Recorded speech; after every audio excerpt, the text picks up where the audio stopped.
మా అక్క వాళ్ళైతే లడ్డూ వేలం పాట పాడారు. 20 కేజీల లడ్డు 18,000కైతే కొన్నారు. అది 20 కేజీలు ఉండడం వల్ల మా రిలేటివ్స్ అందరికైతే పంచేసాం. కొంచెము మాకు ఇచ్చారు. దాన్ని తీసుకెళ్ళి మాకిచ్చిన దాంట్లోనే కొంచెం ఊర్లో వాళ్ళకి గూడా పంచాము.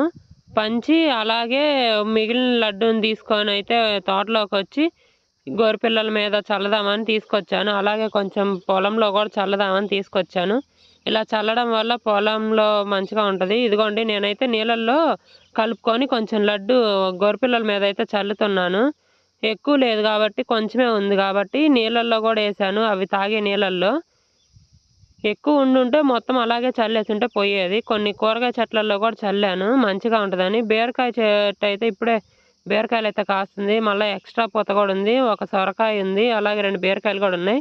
ఇదిగోండి ఇంకా వాటి మీద చల్లిన తర్వాత ఈ కొంచెం లడ్డయితే మిగిలింది. ఈ మిగిలిన లడ్డు ఈ 5 ఎకరాలకైతే నేను చల్లుతున్నాను. ఖాళీ కాయల్లో జల్లాను. అలాగే చెట్లల్లో శ్రీగంధం నాటుకున్నాం గదా! ఆ చెట్లల్లో గూడా జల్లాను. కొన్ని పండ్ల చెట్లకి, అలాగే కొన్ని సొప్పకాయ ఉంటే అందులో గూడా చల్లాము. ఇంకా నేనొచ్చిన పనైతే అయిపోయింది. మీ ఊరు గూడా లడ్డూ ఇస్తే ఇలా చేస్తారా లేదా కామెంట్ అయితే చేయండి. పాతకాలంలో అయితే ఇలాగే చేసేవారు. ఇలా చేయడం వల్ల పంటలైతే బాగా పండుతాయంట. ఓకే మరి బాయ్.